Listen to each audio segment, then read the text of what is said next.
जे बदलाई देला सबु पाणीपाग ऊपर लेवल रे खेल खेली देला खलनायक विमान मृत्यु पक्षरे किए से बड़ खेलाड़ी जे राताराती कला गेम चेंज तदंतर रास्ता हुई गला बंद फ्रांस को मुंडरे पड़िला चड़क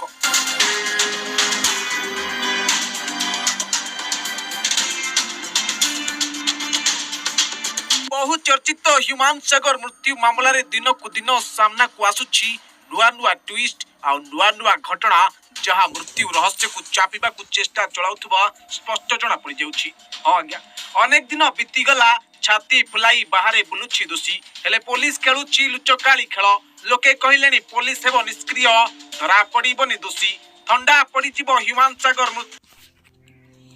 लाइफ चैनल को मो प्रेम स्वागत करे मोर प्रिय दर्शक ओडिशा सूचना टीवी जहाँ परिप्रकाश करुची ताहा सत्य अटे।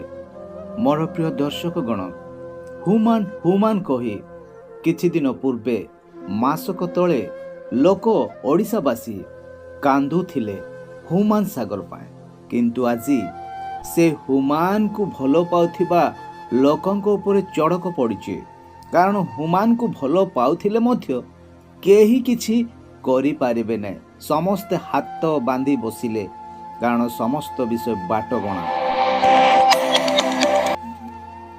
जी के हुअंतु ना काहेकि मोर प्रिय दर्शक दिन पर दिन दिन पर दिन गढ़ी चलिले अवस्था एमिति हुए ए कथा मु कहूनी ए कथा समस्ते आमे जानिछु ओडिशावासी नुहे सारा भारतवासी ऑल इंटरनेशनल लेवल रे एमिति घटना घटे जे दीर्घ दिन लागी रहिले विषय वस्तुटा चापी हो जाए ताहा माटी खाई जाए सेमिति आज हुमान को कथा को से समय जेतिकी हट थिला जेतिकी गरम थिला ओडिशावासी मन रे एबे सब शिथिल पड़िछि कारण यह जानी शुणी एई जो घटना घटा जाइछि हुमान को प्रति से माने कोन लाभ पाइले कि केते कोटी पाइले ना आरोपपति हो गले जने लोक को मारिदेवा द्वारा सेमानकर लाभ होइछि कि नाही किंतु गोटिए मार पण तो खाली पड़ी जाइछि।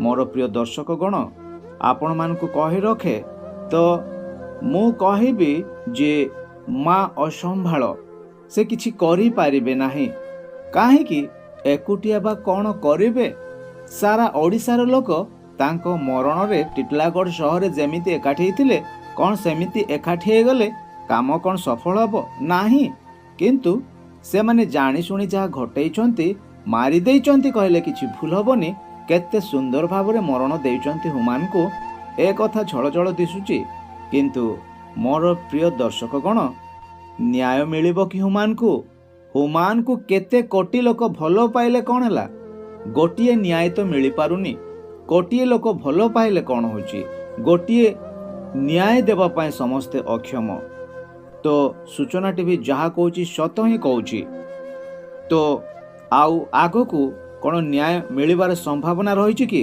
कारण गोटे कथा मु अनुभव करुଥିଲି केवल अनुभव महांती प्रेमानंद सार आउ एमिति किछि लोक फिल्म इंडस्ट्री एकाठी बार देखिले किंतु काहे अन्य के देखा गले नहीं एथिरे कौन किछि प्रश्न बाची शब्द रही गला एमिति कि परस्पर को प्रेम करा जाए कारण से भीतर ही तो यही माने जो माने थिले मारी देइचंती तो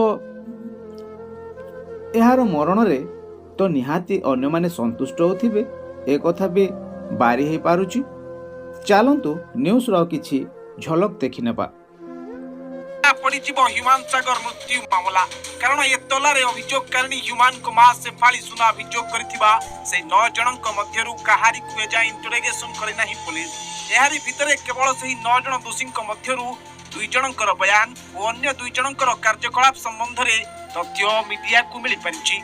प्रथम व्यक्ति भाबे ह्यूमान सागर को मैनेजर दिनेश बेहरा मुह खोली आईन को समस्त प्रकार सहयोग करबा पई कहिथिले तांको नारे ह्यूमान को टंका हेरफेर समेत ह्यूमान को गंभीर रोग संपर्क रे मासे फालिंग को लुचाइबा परी संगीन अभियोग होईछि। ଏହାସହ ଏମଡି ଆପିଦ ଓରଫ ବବଲୁ ହେଉଛନ୍ତି ବହୁ ପୁରାତନ ବନ୍ଧୁ। ହ୍ୟୁମାନ ଓ ସେ ସାଙ୍ଗ ହୋଇ ରହୁଥିଲେ, ହେଲେ 2023ରୁ କାହିଁକି ଅଲଗା ହେଲେ? ମାଙ୍କ ବୟାନ ବବଲୁଙ୍କ ଆଡେ ଦୋଷାରୋପ କରୁଛି, କିନ୍ତୁ ବବଲୁ ମଧ୍ୟ ସମସ୍ତ ସହଯୋଗ ଆଇନକୁ କରିବାକୁ କହିଥିଲେ। ଅନ୍ୟପଟେ ଅର୍ପିତା ଓ ସୋମେଶ ଗିରଫ ଭୟରେ ଆଗୁଆ ଜାମିନ ଆବେଦନ କରିସାରିଛନ୍ତି। ଦର୍ଶକ ବନ୍ଧୁ, ଏହାରି ଭିତରେ ପୁଣି ଏକ ଘଟଣା ଯାହା ହ୍ୟୁମାନ ସାଗରଙ୍କୁ ନ୍ୟାୟ ମିଳିବ ତ ଏ ପ୍ରଶ୍ନ ପଚାରିବାକୁ ବାଧ୍ୟ କରୁଛି। କାରଣ ମୋର ପ୍ରିୟ ଦର୍ଶକ ଗଣ, ଏ ବିଷୟ ଦେଖିଲେ ହୃଦୟ ଥରି ଉଠୁଛି, ଶରୀରର ଲୋମ ସବୁ ଟାଙ୍କୁରି ଯାଉଛି। କାରଣ କେମିତି ମାରିବାକୁ ସେମାନଙ୍କ ହାତ ଗଲା, ଯାହାଠାରୁ ଖାଉଥିଲେ ସେଇ ଥାଳିରେ ହିଁ ଥୁମ୍ପ ପକେଇଲେ। କେମିତିକା ଲୋକ, ଯାହାଠୁ ଟଙ୍କା ନେଉଥିଲେ ତାକୁ ହିଁ ମାରିଦେବାକୁ ବସିଲେ। ଯିଏ ଟଙ୍କାର ଖଣି, ଯିଏ ହୀରା। ମୋର ପ୍ରିୟ ଦର୍ଶକ ଗଣ, ମୁଁ ଏତିକି ଗେସ୍ କରି କହିବି, ନିହାତି ଏମାନଙ୍କ ପଛରେ କିଛି ବଡ଼ ଲୋଭ ଥିଲା। ସେ ଲୋଭ କିଏ ଦେଇଛି? ଯେ ହ୍ୟୁମାନ ତ ଯାହା ଦେଉଛି ଖାଇବ, ତା ପଛରେ ଆମେ ବି ଦେବୁ, ତାଙ୍କୁ ଏମିତି କଲେ ତା ତ୍ରିପୁଲ, ତା ଯାହା କିଛି ଅଧିକ ଗୁଣ ଟଙ୍କା ଦେବୁ ତାଙ୍କ ପ୍ରତି। ତାହା ଘଟା ଏପରି ତ ଘଟିନି। ଏମିତି କରିବା ପାଇଁ ବି ତ ଷଡ଼ଯନ୍ତ୍ର ହୋଇପାରେ। ମୋର ପ୍ରିୟ ଦର୍ଶକ, ତ ଟଙ୍କା ଲାଳସାରେ ଏ ସମସ୍ତେ ଚକ୍ରବ୍ୟୁହରେ ପଡ଼ି ହ୍ୟୁମାନଙ୍କୁ ମାରିନାହାନ୍ତି ତ? ମୋର ପ୍ରିୟ ଦର୍ଶକ, ଜୀବନ ଅତି ମୂଲ୍ୟବାନ, ଅତି ମୂଲ୍ୟବାନ। ଆପଣ ଟ୍ରିଟମେଣ୍ଟ ହେଇପାରିବେ, କିଡନୀ ଲିଭର ଇନଷ୍ଟଲ କରିପାରିବେ, କିନ୍ତୁ ଜୀବନକୁ ଇନଷ୍ଟଲ କରିହେବନି। ମା କୋଳକୁ ଖାଲି କରିଦେଲା ପରେ ମା କୋଳକୁ ଆଉ ସେଇ ସନ୍ତାନ ଫେରିବନି। ମୋର ପ୍ରିୟ ଦର୍ଶକ, ଗୋଟିଏ ପ୍ରଶ୍ନ ମୋତେ ବି ଉଙ୍କି ମାରୁଛି। 4 କୋଟି 4.5 କୋଟି ଜନତା ଗୋଟିଏ ହ୍ୟୁମାନଙ୍କୁ ହରାଇଲା ପରେ ଗୋଟିଏ ନ୍ୟାୟ ପାଇପାରୁନାହାନ୍ତି କାହିଁକି? କ'ଣ ହ୍ୟୁମାନଙ୍କୁ ଭଲ ପାଉନାହାନ୍ତି କି ଓଡ଼ିଶାବାସୀ? ସେ କ'ଣ ଓଡ଼ିଶା ପାଇଁ ଗୀତ ଗାଇନାହାନ୍ତି କି? ସେ କ'ଣ ଆପଣମାନଙ୍କ ମନକୁ ଜିତି ନାହାନ୍ତି କି? ତ ଫିଲ୍ମ ଇଣ୍ଡଷ୍ଟ୍ରିର ସେଇ ଅଭିନେତା ଅଭିନେତ୍ରୀ ଗାୟକ ଗାୟିକାଙ୍କୁ ବି ମୋର ଗୋଟିଏ ପ୍ରଶ୍ନ, ସେମାନଙ୍କ ଜୀବନରେ ଯଦି ଏପରି ଘଟେ ତ ସେମାନେ କ'ଣ କରିବେ? ତାଙ୍କ ପରିବାର କ'ଣ କରିବେ? ଯଦି ଜଣକ ପ୍ରତି ଏପରି ହୋଇଛି ତ ଅନ୍ୟ ପ୍ରତି ଏଇ ଫର୍ମୁଲା ଆପ୍ଲାଏ ହେବନି ମାନେ କ'ଣ ଅଛି କି ଏମିତି କାରଣ? ମୋର ପ୍ରିୟ ଦର୍ଶକ କ'ଣ, ତେଣୁ ପରସ୍ପରକୁ ସାହାଯ୍ୟ କଲେ ଯେଉଁମାନେ ଏମିତି ଖଳନାୟକ ବେଶ ଧାରଣ କରନ୍ତି ସେମାନେ ଆଗାମୀ ଦିନରେ ଏପରି ଘଟଣା ଘଟାଇବାକୁ ଭୟ କରିବେ, ପଛକୁ ହଟିବେ। ଯଦି ତାଙ୍କେ ଏଇ ସମସ୍ତ ଅନ୍ୟାୟ କରିବାରୁ ବର୍ତ୍ତି ଯାଆନ୍ତି ତ ଆଗାମୀ ଦିନରେ ସେମାନେ ପୁଣି ଖୋଲା କାମ କରିବାକୁ ଭୟ କରିବେ ନାହିଁ। ତେଣୁ ଗୋଟିଏ କଥା ଅନୁରୋଧ କରିବି, ହ୍ୟୁମାନଙ୍କ ମା ଏକୁଟିଆ ଯାହା ଲଢ଼େଇ କରୁଛନ୍ତି, କିଛି ଲୋକ ତାଙ୍କ ସାଥିରେ ରହିଛନ୍ତି, କିନ୍ତୁ ଫିଲ୍ମ ଇଣ୍ଡଷ୍ଟ୍ରିର ପ୍ରାୟ 95% ଅଭିନେତା ଅଭିନେତ୍ରୀ ସିଙ୍ଗର୍ସ ସେମାନେ ଦୂରରେ ରହିଛନ୍ତି। କାହିଁକି ଏପରି ହେଉଛି? ତ ତାଙ୍କ ସାଥ ଦିଅନ୍ତୁ, ହ୍ୟୁମାନଙ୍କ ମାଙ୍କ ସାଥ ଦିଅନ୍ତୁ, ପୁଣି ଘଟଣାର ପର୍ଦ୍ଦାଫାଶ ହେଉ, ସମସ୍ତଙ୍କର ସୁରକ୍ଷିତ କାମନା କରନ୍ତୁ। ନଚେତ୍ ଦିନେ ନା ଦିନେ, ଆଜି ନହେଲେ କାଲିକି ଅନ୍ୟ ପାଇଁ ବି ବିପଦ ରହିଛି। ତେଣୁ ଆମମାନେ ଏହା ପାଇଁ କିଛି ସଚେତନ ବି ହେଉ, ହ୍ୟୁମାନଙ୍କୁ ନ୍ୟାୟ ଦେବା ପାଇଁ ଚେଷ୍ଟା କରନ୍ତୁ। ଓଡ଼ିଶାବାସୀ, ଫିଲ୍ମ ଇଣ୍ଡଷ୍ଟ୍ରି, ଓଡ଼ିଶା ଫିଲ୍ମ ଇଣ୍ଡଷ୍ଟ୍ରିର ସମସ୍ତ ଅଭିନେତା ଅଭିନେତ୍ରୀ, ଯେତିକି ନିର୍ଦ୍ଦେଶକ କିମ୍ବା ଯିଏ ବି ହେଉନା କାହିଁକି, ଫିଲ୍ମ ଇଣ୍ଡଷ୍ଟ୍ରିରେ ଜଡ଼ିତ ଥିବା ପ୍ରତ୍ୟେକଙ୍କୁ ଅନୁରୋଧ, ସେମାନେ ନ୍ୟାୟ ଦେବା ପାଇଁ ଚେଷ୍ଟା କରନ୍ତୁ। Thank you.